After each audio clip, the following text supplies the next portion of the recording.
சவர தொழிலாளி அதுக்கு வந்து பாபர் சாப் வச்சுக்கிறாங்க. இல்லை, மாற்று தொழில் தெரிஞ்சவன் அந்த தொழிலை வச்சுட்டு பியூட்டி பார்லர் வச்சு பண்ணிட்டு அவன் பண்ணிட்டு இருக்கான்.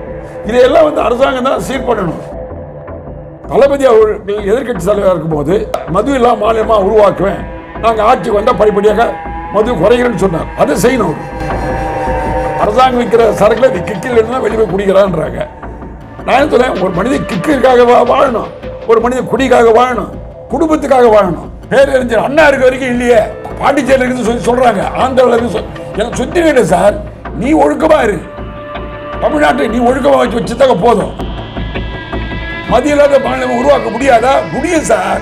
ஆட்சியில கையில் வச்சுக்கிறதுனால தான் முடியும். வேற நான் எல்லாம் வாயில சொல்லிடலாம். அது இருந்தாங்க பேரறிஞர் அண்ணா ஒருத்தர் திறந்து வச்சிருப்பாரு. இதை பேரறிஞர் அண்ணா கூட அறிஞருக்கு யாரும் இருக்காங்களா?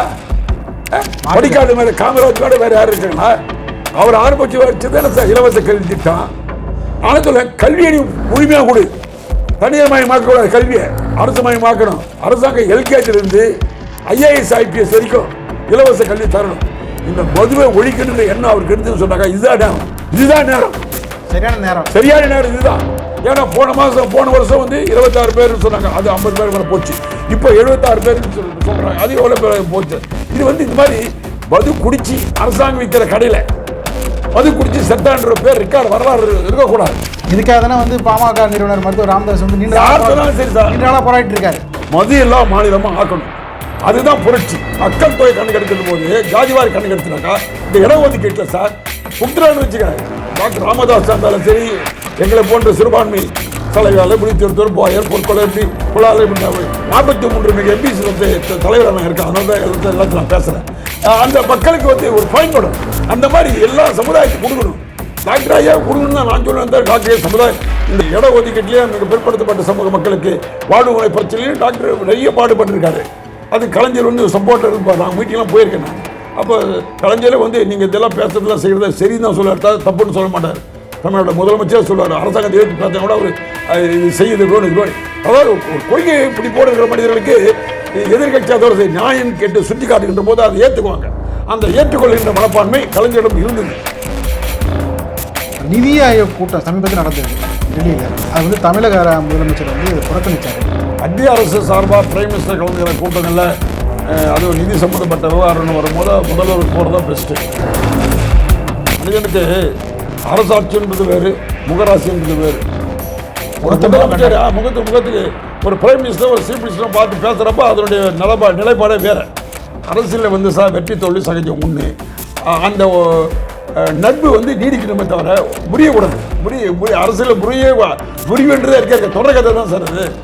இது நாளைக்கு மத்திய அரசு பாரதிய ஜனதா கட்சிக்கு ஒரு ஆபத்து வருது, ஒரு தோய் வருதுன்னு வச்சுக்கோ, அவரை சப்போர்ட் கேட்டால் கொடுக்கலையா? கலைஞர் கொடுக்கலையா? ஒரு புரட்சி தலைவர் இருந்தார் எம்ஜிஆர், அவர் கொடுக்கலையா? யாரோட கூட்டு வைக்கல? அவர் இந்திரா காந்தியோட கூட்டு வச்சார், மொஜாஜியோட கூட்டு வச்சார், அப்புறம் நந்தாவோட வச்சார், அப்புறம் வாஜ்பாயோட வச்சார் கூட்டு, திரும்ப ராஜீவ்காந்தியோட வச்சார். எப்படி யாரோட யார் கூட்டு வைக்கலன்னு சொல்ல முடியும்? எல்லாம் வச்சிருக்காங்க. என்ன கூட்டு? ஒரே கூட்டுனாக்கா பாரதிய ஜனதா கட்சியும் காங்கிரஸ் கட்சியும் கூட்டு வரலையே தவிர அதுல ஓல்டு காங்கிரஸ் கூட்டு வச்சு தான் உங்களுக்கு விவசாயி வாழும் மலர அரிசி பருப்பு வாங்குறீங்க, நெசவாளர் வாழும் மலர அவங்க வேட்டி சேலை வாங்குறீங்க. இந்த மண்பாட்டு நத்திந்து போற மண்பாட்டு தொழிலாளி.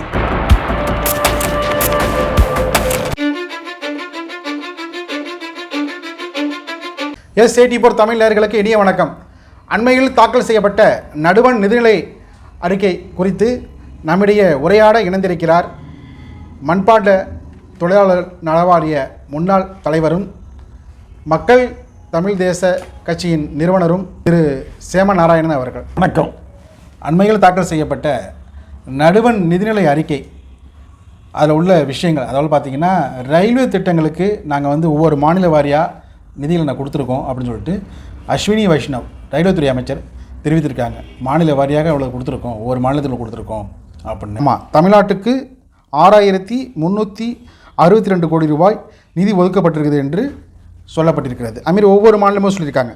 கேரளாவுக்கு பார்த்திங்கன்னா வந்து 3011 கோடி, பீகாருக்கு 10,330 கோடி, மத்திய அரசு இதெல்லாம் சொல்லியிருக்காங்க. மத்திய அரசு சமீபத்தில் தாக்கல் செய்துள்ள பட்ஜெட்டில் அவர்கள் பெருவாரியான வெற்றி பெற்றார் என்று சொல்ல முடியாது. கூட்டணி கட்சிகளோடு சேர்ந்து இன்றைக்கு ஆட்சி அமைத்துக் கொண்டிருக்கிறார்கள். ஆகவே பிரதமர் மோடி அவர்கள் இன்றைக்கு முன்பிருந்த வேகத்தோடு முழுமையான ஆற்றலோடு செயல்படுகிறார் என்ற நிலைப்பாடுகள் அங்கு தெரியவில்லை.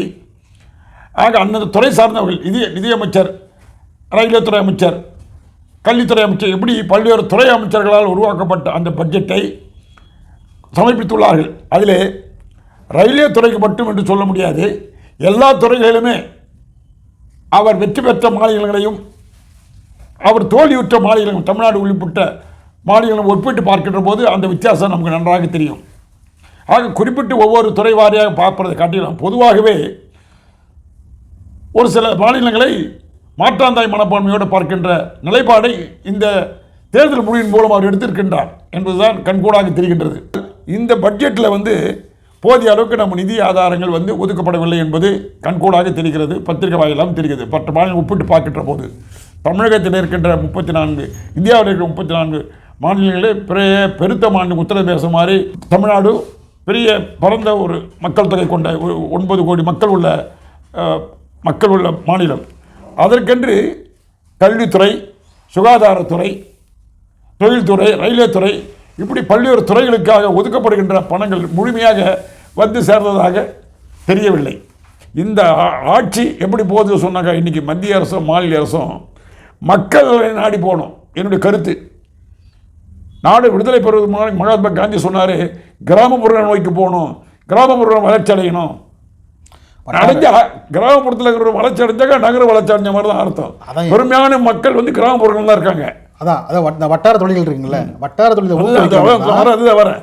அது ஐக்கிய முற்போக்கு அது முன்னாடி இருந்த லல்லு பிரசாத் ரயில்வே மினிஸ்டராக இருக்கும்போது ரயில்வே துறைகளை ஃபுல்லாக எங்களுடைய மண்பாண்ட தொழிலுடைய வளர்ச்சி பார்த்து பழகியவர் அந்த மக்களோட.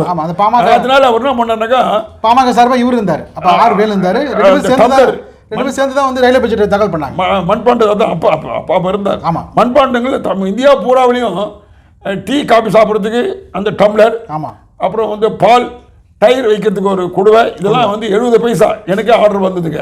நான் தென்னக ரயில்வேல கான்ட்ராக்டர் இருந்தனால எனக்கு ஆர்டர் வந்தது. அப்படி தமிழ்நாடு பூரா, இந்தியா பூரா ஒரு தொழிலுக்கும் ஒரு முக்கியத்துவத்தை கொடுத்தார்கள். இப்பொழுது கூட பழமை சொல்லுவாங்க, ஒரு உழவன் சேற்றிலே கை வைத்தால்தான் உண்பவன் சோத்திலே கை வைக்க முடியும். அவன் சேற்றில் கை வைக்கல, காலை வைக்கலன்னு வச்சுக்க பண்ண முடியாது, வர முடியாது. இது பழமொழி. இது அந்த மாதிரி விவசாயத்தை பெறுவதற்கு ஏதோ கொஞ்சம் தள்ளுபடி பண்ணியிருக்கார், 25,000 கோடி ஏதோ பண்ணியிருக்காரு. ஆனால் போதாது. அது ஏன பசிய சோளப்பொறி மாதிரி. ஆகவே விவசாயிகளுடைய நிலைப்பாடுகளை அறிந்து அவர்களுக்கு வேண்டிய உரம் சம்பந்தப்பட்ட அந்த விவசாயத்திற்கு ஏற்ற மூலப்பொருட்களை எல்லாம் மலிவான விலைகளுக்கு தருவதற்கு அதை ஆயத்தம் பண்ணணும். இந்த இலவசம் கொடுக்குது என்பது நான் மாறுபட்ட கருத்துடையவன், ஆனால் அது கொடுக்கலாம். அந்த மாதிரி விவசாயிகளை தண்ணீர் பண்ண வைக்கணும். ஏரி குளங்களை ஆழப்படுத்தி அகலப்படுத்தினாக்கா அந்த நிதிகளை தேக்கி வைக்க முடியும். ஆமாம், நிதிகளை தேக்கி வைத்துட்டாக்கா அது பருவ காலத்தில் நமக்கு அது பயன்படும். ஆனால் ஏரி குளங்களை ஆழப்படுத்தலை, அது மெயின் செய்ய வேண்டியது அதுதான். நீர்நிலைகள் செழிப்பாக இருந்தனாக்கா வளமாக இருக்க முடியும், நீர் வளம் மாரியே இருக்கணும். இந்தியா உலகத்திலே சிறந்த நாடு இந்திய நாடு தான். இந்திய நாட்டில் 3 பக்கம் கடல், ஒரு பக்கம் தான் மலை. ஆனால் இன்றைக்கி அந்த மலைகள் பூரா களவு போகுது. மணல், மலைகள், மண், இதெல்லாம் 3மே தனியார் கொடுக்குறாங்க. தனியார் கொடுக்கக்கூடாது, அரசாங்கமே கொள்முதல் பண்ணி அவங்களே பண்ணாங்கன்னாக்கா வரியே போடாத ஆட்சி நடத்த முடியும். இயற்கை வளங்கள், கனிம வளங்கள், பூமிக்கிற கனிம வளங்கள் எல்லாமே இருக்குது. அதையெல்லாம் அரசாங்கமே நேரடியாக கொள்முதல் பண்ணாக்கா ஆட்சி வரியே போடாமல் ஆட்சி பண்ண முடியும். இப்போ 1க்கு 2 கரண்ட் விலை ஏறி போச்சு. 100 ரூபாய் இருந்தது, இப்போ 200 ரூபாய் போச்சு. 100 ரூபாய் இருந்தது 125 ரூபா போடலாம். 100 ரூபாய் இருந்தது 200 ரூபாய் போச்சு. கரண்ட் வரி, மின்சார வரி, அதுக்கப்புறம் வீட்டு வரி, குடிநீர் வரி, இப்படி டாக்ஸ் அது கண்ணுக்கு தெரியாத போய் அது மக்கள் இன்னைக்கு கஷ்டப்படுற, வெளியே சொல்லி தவிர உள்ளபடி மக்கள் இன்னைக்கு அதை நினச்சி கஷ்டப்படுறாங்க. தொழில் எல்லா துறையும் சரி. இன்னைக்கு செலவு தொழிலாளி ஒரு ஆள் இல்லைன்னாக்கா ஒயிட்டாக மனிதன் வெளியே போக முடியுமா? போக முடியாதுங்க. அந்த தொழிலுக்கு என்ன பண்ணியிருக்காங்க? முன்னொரு காலத்திலலாம் அங்கங்கே டோபிகானான்னு சொல்லிட்டு கட்டுவாங்க. சேத்துப்பட்டில் இருக்குது, வண்ணாரப்பட்டில் இருக்குது, சைதாப்பட்டில் இருக்குது. அந்த டோபிகானை கட்டி கொடுத்து, செட்டு கட்டி கொடுத்து, அவங்க இருக்கிற இடத்துக்கு வசதி பண்ணி கொடுத்து, நீர்நிலங்களை பண்ணி கொடுத்து, அதுக்கு வேண்டிய உபகரணம் கொடுத்தாங்கனாக்கா அந்த தொழில் வளரும். அந்த மாதிரி எல்லா இடங்களையும் பண்ணணும். அதே மாதிரி சவர தொழிலாளி அதுக்கு பாபர் சாப் வச்சுக்கிறாங்க. இல்லை, மாற்று தொழில் தெரிஞ்சவன் அந்த தொழிலை வச்சுட்டு பியூட்டி பார்லர் வச்சு பண்ணிட்டு அவன் பண்ணிட்டு இருக்கான். இதையெல்லாம் வந்து அரசாங்கம் தான் சீர் பண்ணணும்.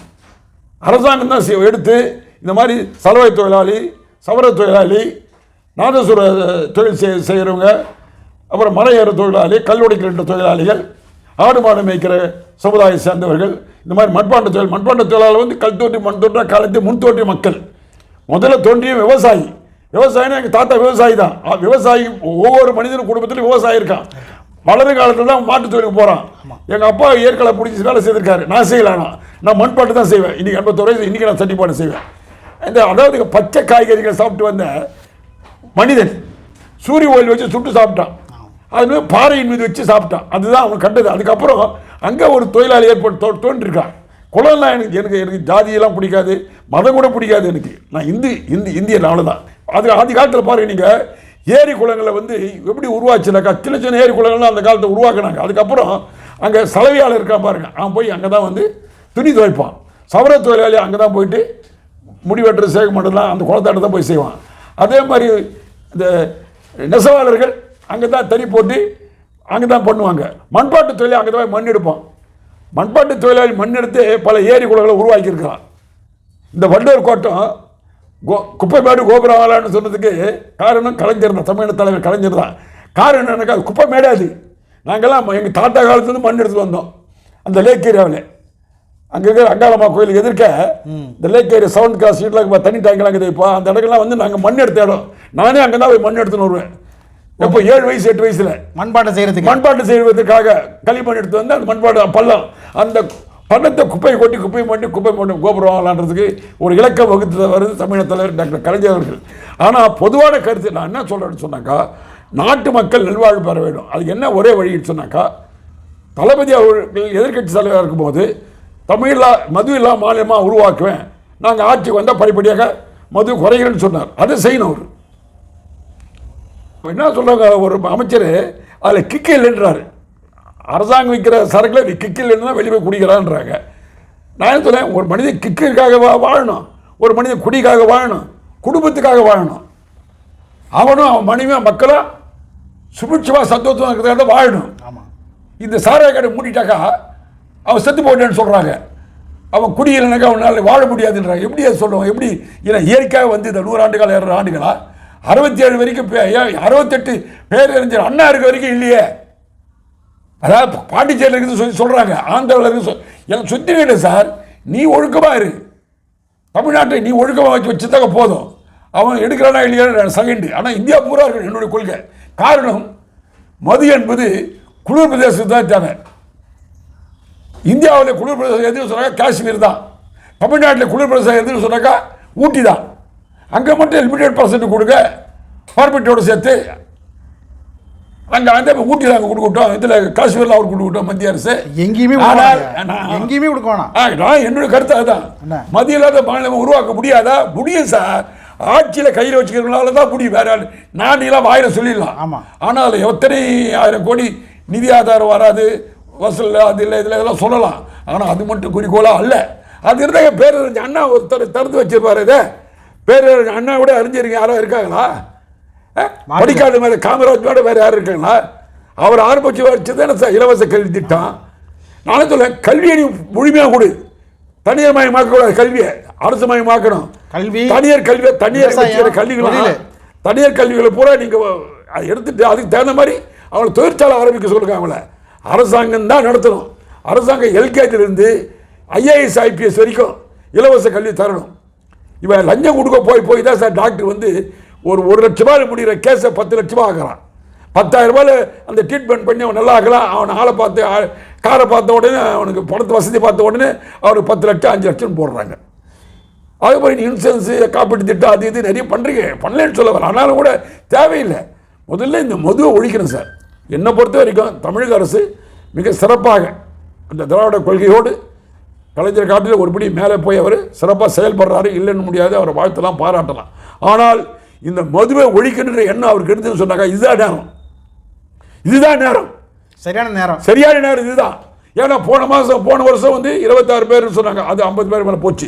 இப்போ 76 பேர்னு சொல்கிறாங்க, அது எவ்வளோ பேர் போச்சு. இது வந்து இந்த மாதிரி மது குடிச்சு அரசாங்கம் விற்கிற கடையில் மது குடிச்சு செத்தான்ற பேர் ரெக்கார்டு வரலாறு இருக்கக்கூடாது. இதுக்காக தானே வந்து பாமக நிறுவனர் மருத்துவர் ராமதாஸ் வந்து நீண்ட நாளாக போராடிட்டு இருக்காரு. ஆனால் மதுவை வந்து என்னை பொறுத்த வரைக்கும் மது எல்லா மாநிலமும் ஆக்கணும், அதுதான் புரட்சி. சமூக நீதியில் அக்கறை கொண்ட தலைவர் வரிசையில் வந்து நீங்களும் ஒருவர். அதாவது பார்த்தீங்கன்னா வந்து சாதி வரி கணக்கெடுப்பை மத்திய பண்ணு சார். அது நீ சொன்னீங்கள, நான் டாக்டர் இளங்கோ பத்திரம் நடத்துவேன் மாதம் ஒவ்வொரு மாதத்திலும் அந்த அந்த கடைசியில் நான் வரியில் அதை வரி காட்டுவேன். தமிழக அரசு தான் நடத்தணும். சாதி வாரி கணக்கெடுப்பு தமிழக அரசு விரைந்து எடுக்கணுமா என்ன? இல்லை, மக்கள் தொகையும் ஜாதி வாரி கணக்கு 2 பேரும் சேர்ந்து எடுக்கணும். சேர்ந்து எடுத்தா தான் பிரச்சனை வராது. சேர்ந்து எடுக்கணும்னு சொன்னாங்க, நீ சொல்ற கணக்கு சரியில்லை. அவங்க எடுத்த ஒப்புக்கொள்ள ஒப்புக்கொள்ளும் போது அவங்க மட்டும் அந்த மாநில அளவில் நிறைவேற்றுறாங்க தவிர இந்திய அளவில் போகும்போது பிரச்சனை வருவது. அதனால மத்திய மாநிலம் சேர்ந்து எடுப்பாங்க சார். 10 ஆண்டு ஒரு முறை எடுப்பாங்க. அது 10 ஆண்டு ஒரு முறை ஜாதி கணக்கு எடுப்பாங்க. மக்கள் தொகை கணக்கு எடுக்கிற போது ஜாதிவாரி கணக்கு எடுத்துனாக்கா இந்த இடஒதுக்கீட்டில் சார் கொடுத்துட்டான்னு வச்சுக்க. டாக்டர் ராமதாஸ் இருந்தாலும் சரி, எங்களை போன்ற சிறுபான்மை தலைவரால் இப்படி திருத்தூர் போயர் பொற்கொலை இப்படி குழாவில் இப்படி 43 மிக எம்பிசி தலைவராக நான் இருக்கேன். அதனால தான் எல்லாத்தையும் நான் பேசுகிறேன். அந்த மக்களுக்கு வந்து ஒரு பயன்படும். இப்போ நரிக்கூறர்களும் கொடுத்துட்டாங்க, பரவாயில்ல. அந்த மாதிரி எல்லா சமுதாயத்துக்கும் கொடுக்கணும். டாக்டர் ஐயா கொடுக்கணும் தான் நான் சொல்லுவேன். டாக்டர் சமுதாயம் இந்த இட ஒதுக்கீட்டிலேயே மிக பிற்படுத்தப்பட்ட சமூக மக்களுக்கு வாழ்வு முறை பிரச்சனையும் டாக்டர் நிறைய பாடுபட்டிருக்காரு. அது கலைஞர் வந்து சப்போர்ட்டர் இருப்பார். நான் மீட்டிங்லாம் போயிருக்கேன் நான். அப்போ கலைஞர் வந்து நீங்கள் இதெல்லாம் பேசுறதுலாம் செய்கிறத சரின்னு தான் சொல்லுவார், தப்புன்னு சொல்ல மாட்டார். தமிழோட முதலமைச்சர் சொல்லுவார், அரசாங்கத்தை எடுத்து பேச கூட அவர் இது செய்யுது வேணும் இது வேணும். அதாவது ஒரு கொள்கையை இப்படி போடுகிற மனிதர்களுக்கு எதிர்கட்சி அதோட சரி நியாயம் கேட்டு சுட்டி காட்டுகின்ற போது அதை ஏற்றுக்குவாங்க. அந்த ஏற்றுக்கொள்கின்ற மனப்பான்மை கலைஞரிடம் இருந்தது, தெரிஞ்சுங்களா? அதனால அப்பனா அவர் வழியில வந்து உடனடியாக சாதி கணக்கெடுப்பு நடத்தி அதை கொடுத்துட்டாக்கா உங்களுக்கு வந்து யாருமே அதுக்கப்புறம் பிரச்சனையா இருக்காது. நிதி ஆயோக் கூட்டம் சமீபத்தில் நடந்தது டெல்லியில். அது வந்து தமிழக முதலமைச்சர் வந்து புறக்கணிச்சார். உங்களுடைய பார்வை என்ன? இல்லை சார், மத்திய அரசு சார்பாக பிரைம் மினிஸ்டர் கலந்துக்கிற கூட்டங்களில் அது நிதி சம்மந்தப்பட்ட விவகாரம்னு வரும்போது முதல்வர் போகிறதா பெஸ்ட்டு. நிதி அமைச்சர் போகலாம், முடியாத போது தான் நிதி அமைச்சர் அமைச்சர் பண்ணுவாங்க. முதல்வர் போனாங்கன்னாக்கா கூடுதலான நிதியை பெற முடியும். மனிதனுக்கு அரசாட்சின்றது வேறு, முகராசின்றது வேறு. ஒரு முதலமைச்சர் முகத்துக்கு ஒரு பிரைம் மினிஸ்டர் ஒரு சீஃப் மினிஸ்டரும் பார்த்து பேசுகிறப்ப அதனுடைய நிலைப்பாடே வேறு. அரசியலில் வந்து சார் வெற்றி தோல்வி சகஜம் ஒன்று. அந்த நட்பு வந்து நீடிக்கணுமே தவிர முறியக்கூடாது. அரசியலில் முறிவுன்றதே இருக்க தொடர் கதை தான் சார் அது. இது நாளைக்கு மத்திய அரசு பாரதிய ஜனதா கட்சிக்கு ஒரு ஆபத்து வருது, ஒரு தோய் வருதுன்னு வச்சுக்கோ, அவரை சப்போர்ட் கேட்டால் கொடுக்கலையா? கலைஞர் கொடுக்கலையா? ஒரு புரட்சி தலைவர் இருந்தார் எம்ஜிஆர், அவர் கொடுக்கலையா? யாரோட கூட்டு வைக்கல? அவர் இந்திரா காந்தியோட கூட்டு வச்சார், மொராஜியோட கூட்டு வச்சார், அப்புறம் நந்தாவோட வச்சார், அப்புறம் வாஜ்பாயோட வச்சார் கூட்டு, திரும்ப ராஜீவ்காந்தியோட வச்சார். எப்படி யாரோட யார் கூட்டு வைக்கலன்னு சொல்ல முடியும்? எல்லாம் வச்சுருக்காங்க. என்ன கூட்டு? ஒரே கூட்டுனாக்கா பாரதிய ஜனதா கட்சியும் காங்கிரஸ் கட்சியும் கூட்டு வரலையே தவிர அதோட ஓல்டு காங்கிரஸ் கூட்டு வச்சு தான் தெரியும் உங்களுக்கு. தமிழ்நாட்டில் காமராஜ் தலைமையில் இருந்த மொராஜி தேசாய் பிரைம் மினிஸ்டராக வரும்போது பாராமச்சந்திரன் வந்து எனர்ஜி மினிஸ்டராக இருந்தார். நாங்களாம் ஓல்டு காங்கிரஸ் தான். எமர்ஜென்சி பீரியடில் நாங்களும் திமுக காரன் மட்டும் துன்பப்பட்டாங்க நினைக்காதீங்க, சாப்பிட காங்கிரஸ்காரரும் துன்பப்பட்டான், கஷ்டப்பட்டு புதுமா இருந்த சுதந்திர கட்சியில் வந்து ராஜாஜி வந்து 67 அண்ணாவுக்கு ஆதரவு கொடுத்தாரு. அது போல பார்த்தீங்கன்னா எதிரும் புதுமா இல்லை. அது வந்து ஒரு அவருக்கு ஒரு காழ்ப்புணர்ச்சி. யாருக்கு? ராஜாஜி வந்துங்க அவர் வந்து தொழிலுக்கு குலக்கல்வி கொண்டு வந்தார். இவர் தொழில் கல்வி கொண்டு வந்தார். தொழில் கல்வி முக்கியமா குலக்கல்வி முக்கியமா? ராஜாஜி குலக்கல்வி கொண்டு வந்தார் சார். குலக்கல்வி வந்து எந்த தொழில் ஜாதி இருக்கானா எந்த தொழில் செய்யணும், அவன் இப்போ மண்பாண்ட தொழில் செய்யணும், மண்பாண்டம் தான் செய்யணும். மீனை வந்து மீன் தொழில் செய்யணுமா? அவனா ஐஏஎஸ் ஐபிஎஸ் வரக்கூடாதா? எங்கள் ஆளுங்க படித்த ஐஏஎஸ் ஐபிஎஸ் வரக்கூடாதா? சலவை தொழிலாளி மீனவன் மற்றவெல்லாம் வந்து அந்த என்ன தொழில் செய்யணும், வெட்டியார் தொழில் செய்யணும், ஒருத்தன் அவன் வெட்டியாராக இருக்க முடியுமா? அவன் புள்ள டாக்டராக இன்ஜினியராக ஐஏஎஸ் வர முடியாதா? அந்த மாதிரி தான் தொழில் கல்வி கொண்டு வந்தார். காமராஜர் மேலே உள்ள காழ்ப்புணர்ச்சி. பெரியார் மட்டும் என்ன சார், பெரியார் வந்து வைக்க போராட்டிருக்காரு சார். அவர் யார்? அவர் பண்டைய காங்கிரஸ். அவர் ஏன் வெளியே வந்தார்ன்னு சொன்னாக்கா அங்கே ஆதிக்கம் அதிகம். டெல்லியில் வந்துங்க இந்திக்காரனுடைய டாமினேஷன் அதிகம். இவர் தமிழ்நாட்டு தான் தமிழ்நாடு தெரியும் ஐயாவுக்கு, பெரியார் ஐயாவுக்கு. தமிழ் மற்ற ஆட்களோட இது வச்சுட்டு பண்ணார். ராஜாஜிலாம் அவர் நண்பர் தான், அதில் ஒன்றும் சந்தேகம் இல்லை. காமராஜெலாம் பெரியார் சொல்கிறது தான் காமராஜ் காப்பார், அப்படிலாம் இருந்தாங்க. அது வேறு விவகாரங்கள்.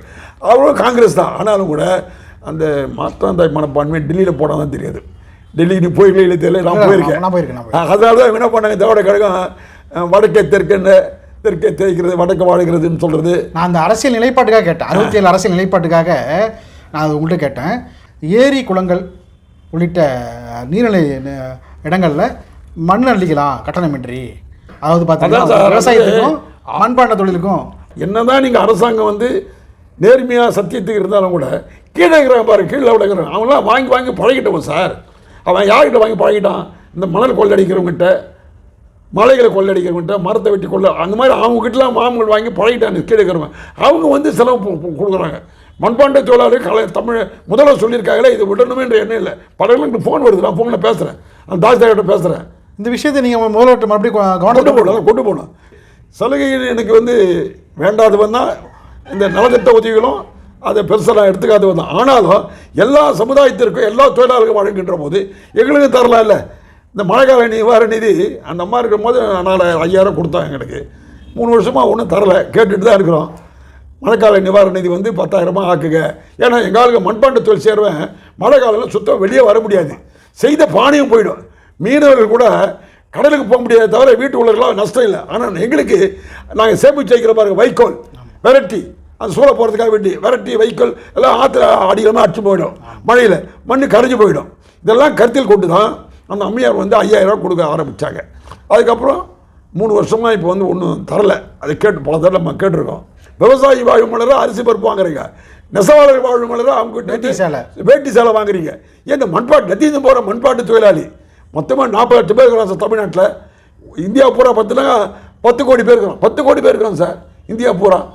ஆனால் அங்கெல்லாம் வேறு நார்த்தில் வந்து பார்த்தீங்கன்னா நீங்கள் வந்து அவங்களாம் வந்து பிரஜாபதி சொல்லுவாங்க. இங்கே குலாலர், ஆந்திராவில் போனாக்கா கும்பாலா குலாலா, இப்படி மாறும், கொஞ்சம் மாறும்.